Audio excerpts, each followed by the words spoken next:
Welcome, everyone, to the fifth episode of the Idea series by What Are You Made Of? My name is Uzair Iqbal, and I'm your host. Uzair like knock knock who's there, and Iqbal like kickball. A lot of my friends have already heard that like a million times. The Idea series is where I talk to companies that are making consumer products out of recycled, upcycled, reclaimed, repurposed items and how they're impacting the world in a positive way. I wanted to understand how they came up with those innovative ideas in the first place and then turn it into a business story, but also use their story to inspire other creators around the world. So today I'm happy to showcase a company called From Belo, all the way from Brazil and London, they're international, that uses seat belts to make handbags. And today, to talk more about that with me, I have Maria Costa, one of the co-founders. Hello, Maria. Hello. Hi, I'm excited today. This is something that's been blowing my mind ever since I found out that we waste a lot of seat belts around the world. So just to go ahead and get it started, can you tell us about what From Belo exactly is and how the name came about? So, From Belo is an accessory brand. So we sell handbags and small accessories, all made from repurposed materials that we get from landfill, that would end up in landfill. And the name came about because it started in Belo Horizonte, Brazil. And the people that are so important to us, they live here. So our artisans, the volunteers from the charity that we help, they're all from Belo. And this is a brand that really focus on community and how we can rise by lifting others, helping everyone thrive. And we just wanted to pay an homage to the community of Belo Horizonte, and also because Belo in Portuguese means beautiful. And we want Nice. to create beauty through waste, because we believe real beauty should never go to waste. And That is yes, wonderful. True beauty should never go to waste. I yeah, think I just found a new quote now. Wonderful. Uh, I might was it, trademark that one then. you, you're gonna have to trademark it, yeah. I love it. And so you make handbags out of decommissioned, or one of the handbags that y'all are making out of the wide variety of products is from upcycled seat belts. Now that is a cool concept because people don't really think of what to do with seat belts or Yeah, like just like that's not even a thought on the radar that that could be something that can be turned into a seat into a handbag. So it's not like you can just go to online on Amazon or someplace and you can say, hey, I want to buy 1,000 pound of seat belts and I'll make a that would be the handbag out of it, dream. right? Let me That tell would you, be the that would be dream. my dream. So how did y'all get that started? I know you work with some local vendors, right? Yes. So, Charlotte and I, when we started from Bello, we wanted to create a handbag, that would be great for the modern woman.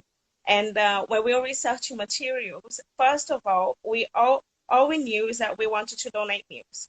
We wanted to do something to help the community of Belo Horizonte. But then we were researching about materials, and we Hmm. were shocked about the amount of waste, the amount of chemicals, the pollution that goes into rivers, into our air, and how that affects, the communities around that are producing the bags and the entire world.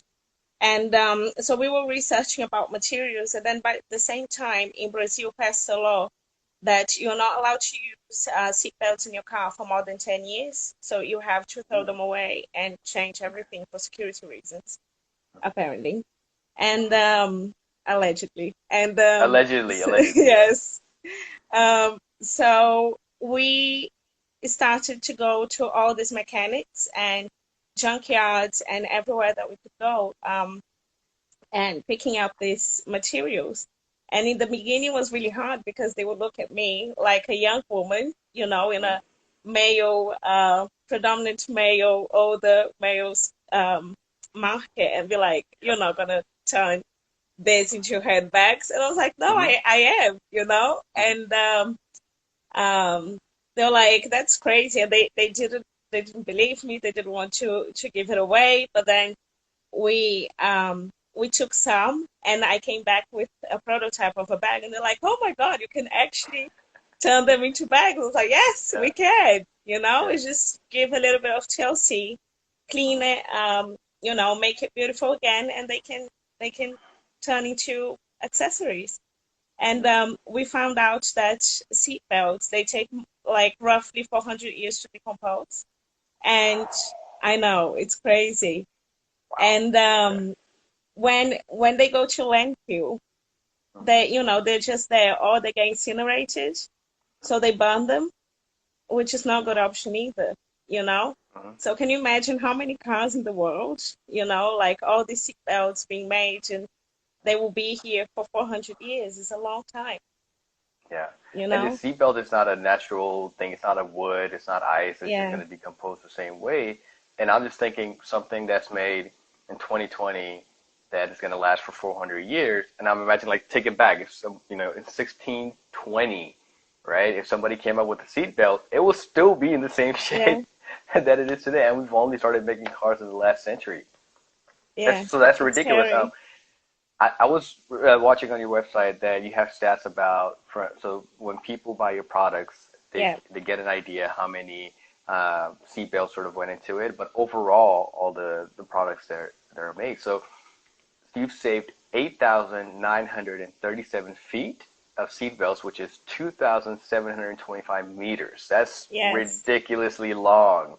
Uh, can you talk about, so how did you go about creating it? I don't imagine it's just like a simple sewing machine that can work on the seat belts. You got to have like a little bit of more craftiness to it, right?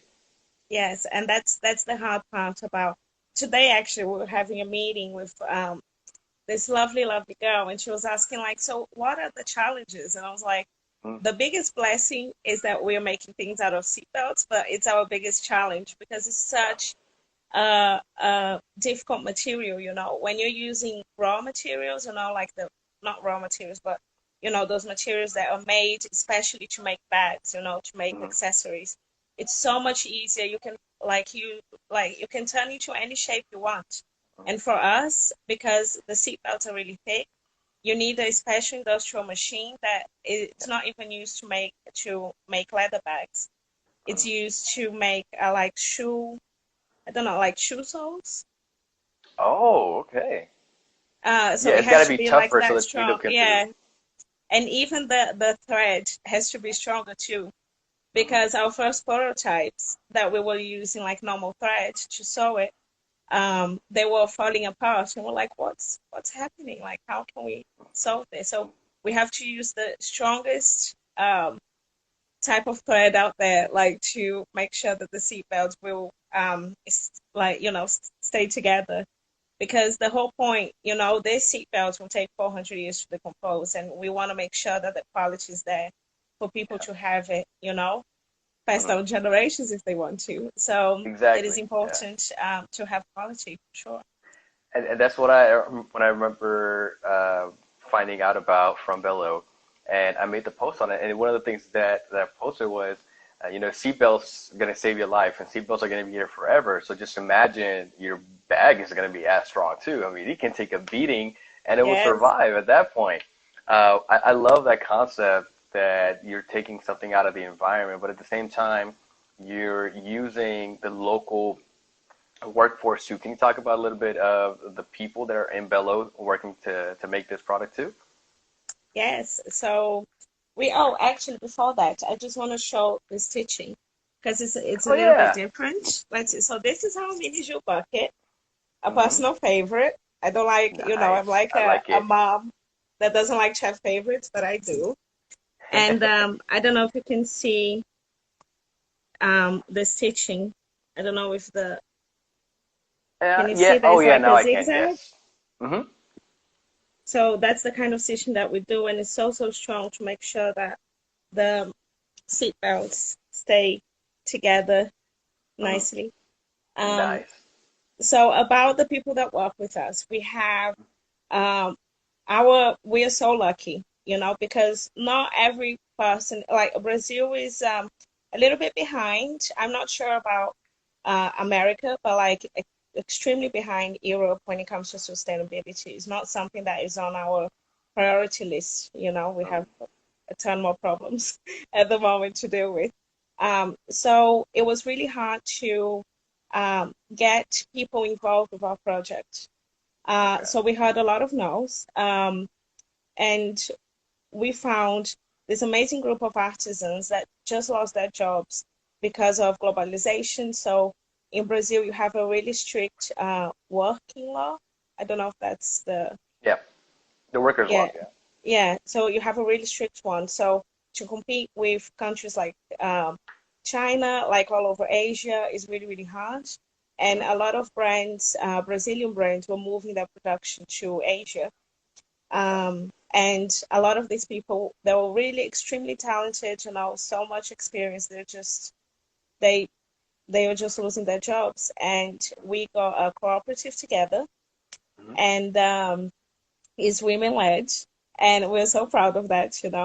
And Nice. they are incredible.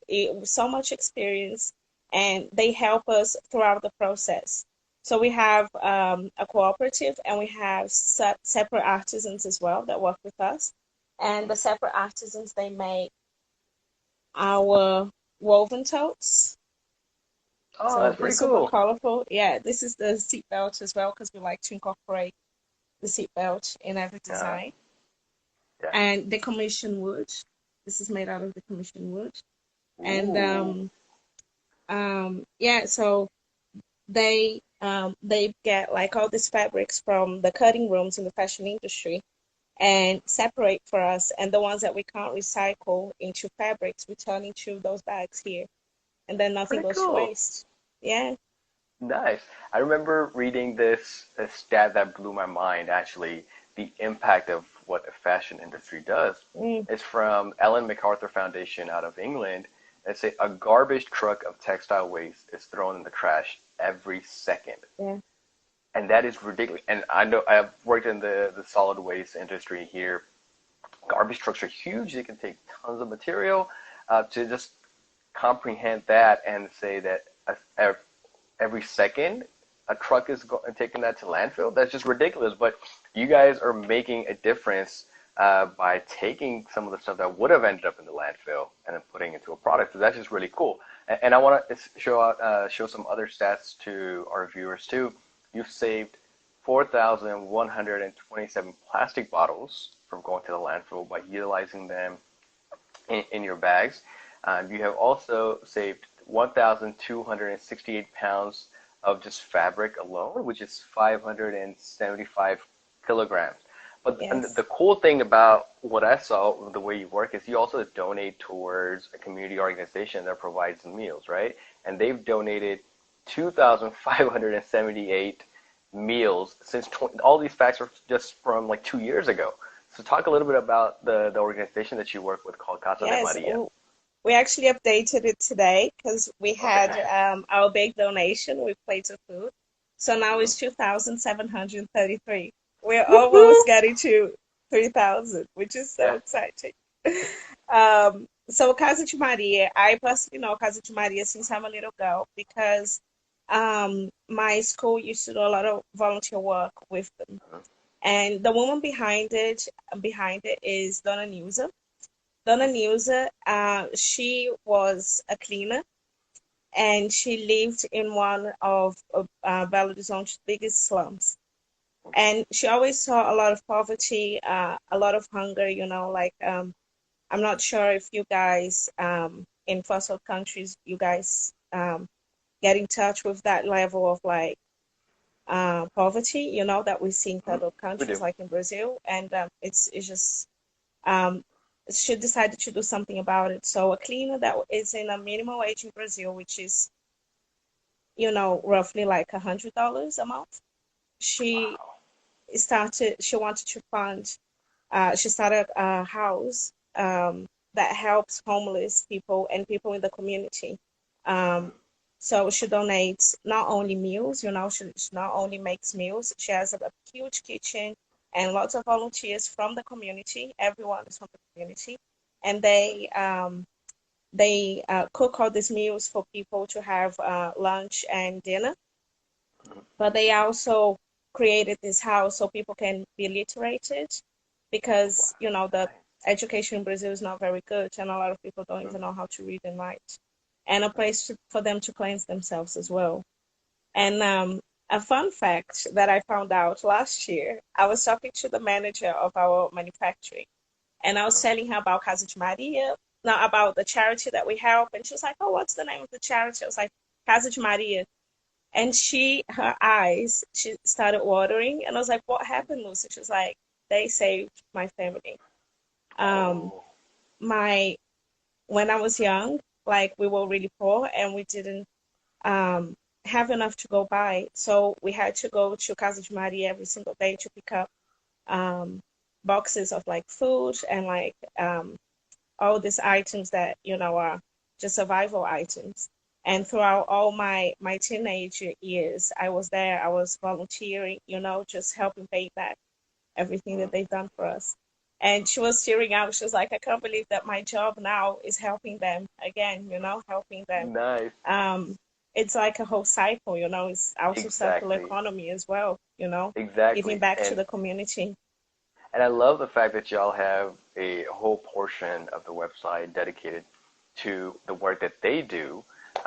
And then every product that's sold in your collection, it pays for about 2 to 6 meals for the local community. So I love seeing that, not just, hey, I bought something cheap and it was helping my wallet, but that I'm buying something that's helping the environment, helping the community, and just overall the way that product is made.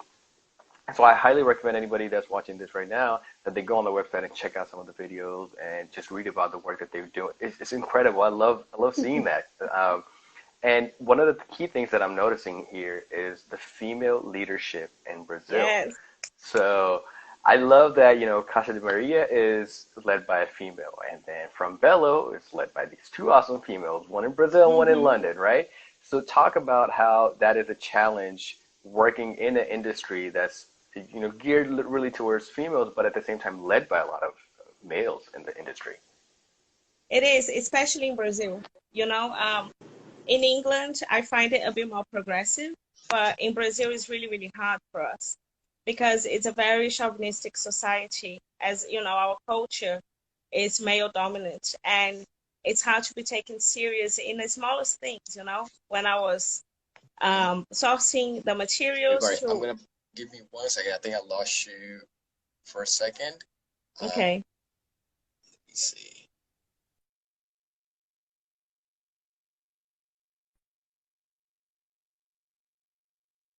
Can you hear me? yeah, can Okay. you hear me? Yes, I can hear you. Yes. Okay, Sorry. Go ahead. so yeah, it's a very chauvinistic society, and it's hard to be taken serious as a woman, as a young woman. And Charlotte and I, it's something that we battle with constantly from, when we're sourcing our materials to learning how to export. Learning how to export, like honestly, it's a male-led industry, and they didn't take us serious, and it was so hard for us to learn how to take the bags to the UK Yeah. because they would see us as like it was very patronizing, but that's one of the reasons that it's so important for us to empower women, especially in Brazil, um, because especially moms in Brazil, they are not encouraged to go to work. They are encouraged. There is always the mom guilt, and we see it with the people that work in our manufacturing. That is something that they battle with, and we're always empowering them, showing them how amazing they are. For Yeah. going to work and pursuing their dreams. It's very important to break that culture, especially in Brazil. Exactly. And I love the fact that y'all are front and center and becoming sort of a symbol for From Belo too. A lot of times that we're looking at industries as almost always male, but at the same time, some of the fashion industry, fashion companies in particular, they don't highlight their CEOs or co-founders or Yeah, and people like that. So I love that you have that personal touch in there too. Like, hey, we're female. We had the struggle that we're going through. And then, by the way, this is what we did. So I love the fact that that gets highlighted, so that it's not just Brazilians. It's not just people from UK. It's young entrepreneurs can look up to that and say, hey, you know what? I can go into this route too, because no one is really making bags out of seatbelts. It was not a textbook that you could follow, right? Yeah, no, it's Yeah, hard. exactly. I love that concept. So you've already talked about what was one of the biggest challenge working or to create From Belo, but what was your most proud achievement throughout this whole process? Oh, so our proudest achievement, I would say, so we won the best green handbag of 2019, and that was like the peak of our lives. We're so happy. Our artisans, our workers, the volunteers, everyone was like celebrating Yeah, because it just shows that people are taking notice of yeah. us, all of us. But also, like, I think I can speak for Sean that one, that our proudest achievement is actually making the products. Mm, Because as designers, we have control of the materials. Like, we understand that, like, the whole, like, in the designing process, it's 90% of the impact of any item is where it's decided, So we have a huge responsibility when it comes to the products that we're creating. And when we see that a product is like, is extremely sustainable and is kind to the planet, is like all the challenges that we've been through trying to make mm. this happen, is worth it, Yeah, and exactly. it's just a very exciting thing every time we have a prototype. We're like, yes, we conquered, another Exactly. challenge. And I love the fact that you brought up the 2019 bag. The winner and for 2019, it's made out of something called Pina text, right? Can you tell our viewers about a little bit about what that material is? So Pinatex, the material is still seatbelts and plastic bottles, Mm, but the sponsored was Pinatex, and it's something that we love that material, and we're working to incorporate to our products. So that mm. material is made out of pineapple, which is crazy, isn't it? It So is, yeah.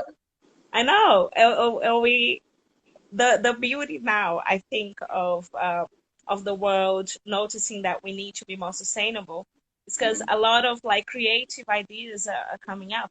We have pineapple material, Pinatex, and the CEO, the lady behind it, she's fantastic. She's such a inspiration as well, And there is other materials out there.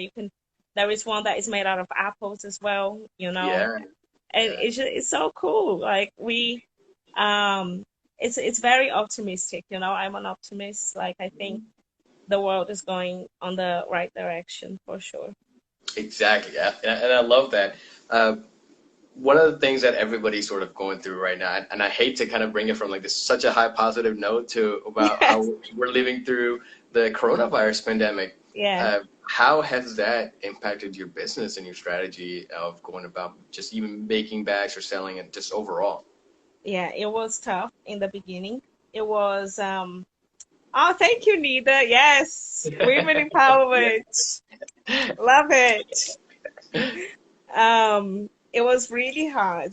It's been a challenge. I'm not gonna say hard because I don't want to bring a bad energy, but it was very challenging. But one thing that we knew for sure is that we needed to make sure that the people that work for us were safe. And, in Brazil, again, I don't know how it works in America, but in Europe, um, it's more organized. In Brazil, things were COVID could kill people, but hunger could also kill people, Exactly. killing people. That's the most challenging thing because we couldn't let our workers down. Mm, So we carried on with our production, mm, with the orders. We paid for our orders, and with the manager of our manufacturing, we put in place a lot of rules and regulations according to who, and we talked to doctors to see how we could still carry on with our production. Um, and then we put in place, once everything was more flexible, only 3 people could go to the manufacturing. They were all wearing PPE. we had like a rotation system, and a lot of people, because our bags are handmade, a lot of people they're working from home as well. Oh, The logistics was a little bit hard, but mhm. we made it through. In Brazil, at the moment, the COVID is bad again, so everything is shutting down again. So we're gonna have to implement those rules all over. But another thing that was hard is sales wise, because Charlotte and I, we are very we are very passionate about selling physically. We love to meet clients, we love to go to markets and all that interaction, because we teach people, we learn from people, like I'm Latin, so I love to be like physical with me, like it's Mhm. good to have that um people atmosphere. Yeah, And we are switching everything on our brand, so we're doing a rebranding to focus more online. gotcha. So COVID is being, it's not a blessing, for anyone, but it's been helping us to grow and scale because we're now focusing online, which we never did before. So we always have to get like those negatives and turn into a positive, and the positive Exactly. is us scaling up online, which is the dream. And that's a good segue to one of the questions that I ask is, uh, what is your plan for taking the business further? You're talking about scaling out the digital footprint, right? Is that the only thing that is in the mix right now? Or and also sort of the reason why I ask is how can an everyday person, whether they're in Brazil, UK, or United States, how can they support that mission so that y'all are taking your business further? Well, they can buy from us. Exactly. Yeah. I'm joking, not. No, no, no, Just yeah. my I mean, that's the whole Instagram. point. I mean, I want to highlight what y'all do so people end up buying the product too. That's the one benefit Yes, of it. Yeah, people, yeah, buy from us. But it's not only that. So like the first part of the question is where we want to take the business, and we want to be a global company. And Charlotte and I, we take pride on our community, which is from Belo, but we want to expand. We want to work with other communities, and we want to make the impact global. Which is our dream. Like two common girls, from one from Brazil, one from the UK, impacting the world. That's the main goal. And to be huge and to be selling department stores. Hello, Liberty London, if you're watching this, we love you. Selfridges, Macy's, in America, we're there we here. go. Yep, yep, But if they want to truly, all jokes aside, and please shop, I'm joking, not. If they truly want to take their mission further, it's just to be kind and yeah, to learn.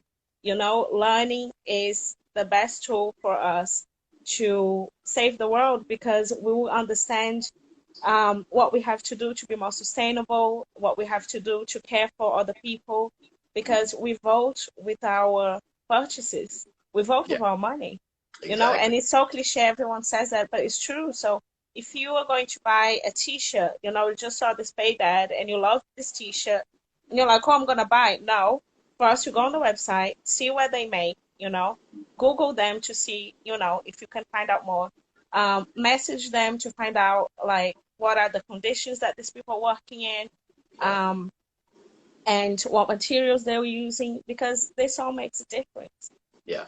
and the greenwashing is real. So you really have to do your homework before you buy. So Mhm. you're not, being taken advantage of just like marketing, you know? Yeah, exactly. Just saying sustainable, it doesn't, there's not a definition for it. There's not a number behind what that And means. also minimum wage. It makes me so angry. Yes. Yeah. Like, sorry for ranting, but it makes No, me you're good. so angry when people say like, oh, like we as a company were ethical because we're paying minimum wage.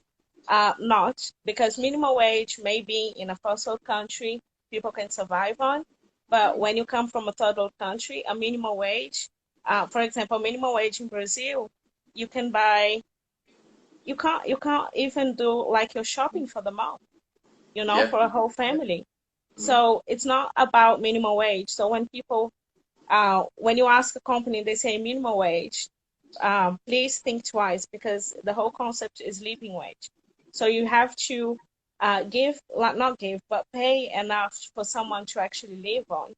Yeah. And usually in a third world country, it's definitely not the minimum wage. you know? Exactly. Yeah, and I've noticed that once you set the bar, you're setting the bar high, and you're saying, "Oh, we're doing minimum wage," but that's not a really a high bar. That's just saying, "Yeah, No, we're gonna pay what we're told we can pay," but it should be about making a surviving a family, making yeah, a good working job that and having a career within that company too. You can pay the minimum wage, and I mean, even in U.S. just paying the minimum wage doesn't get anybody anything. It's you can't afford the rent, you can't afford the food, and yeah, especially during coronavirus pandemic, people are realizing, my minimum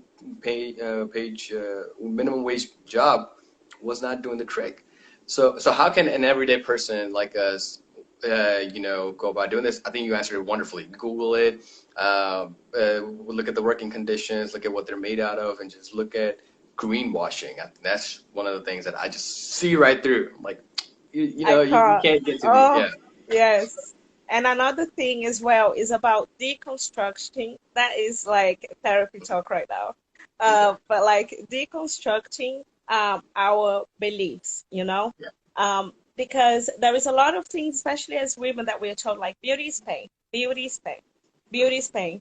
And even and then when you start thinking about it, you start to think that it's okay, like subconsciously, for to all the suffering, like all that is going on in the world, like for the fabrics to give like people skin cancer, for Yeah. them to be slaves, in the fashion industry, because you're gonna look cute. Yeah.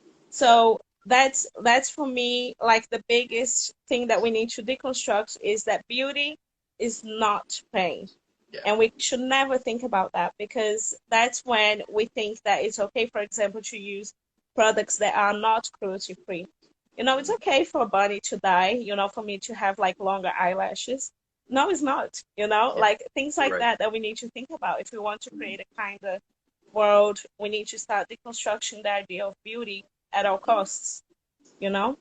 Mhm. And I love that. And I actually grew up with two other brothers, so I never had a sister where I could just like understand the makeup and the handbag industry. But I'm learning and I'm open to it.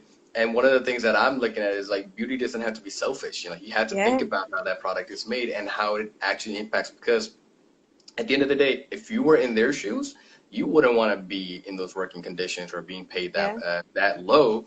So just think about how would that impact you if you were there, right? So it's been great chatting with you, Maria. Do you have anything else that we didn't cover? You want to tell our viewers right now? No, I just want to actually thank you, for your Yeah. page. And because the whole point of, everything that we're talking about is to educate people to be better. And that's what you do with your Instagram and giving us a platform and the microphone to talk about our beliefs. So thank you so much for No what you're problem. doing. It's amazing. And I can't wait to see what you do next as well. You're welcome. Thank you, and I'll I be love following that. you for sure. Thank you, and thank you again for being a guest today. And I would tell our viewers you can go out and check out more of their products on From Belo's page. They're tagged in the post, and the video is going to be coming out Yes, too. and we're shipping free shipping to the US people. So if you're in the US, Great! There you we can go to go. our website Yeah, and buy from wonderful, us. wonderful. Thank you so much, Maria. It was great talking to you. Thank you so much. Have a great day. Thank you. Bye bye. Bye.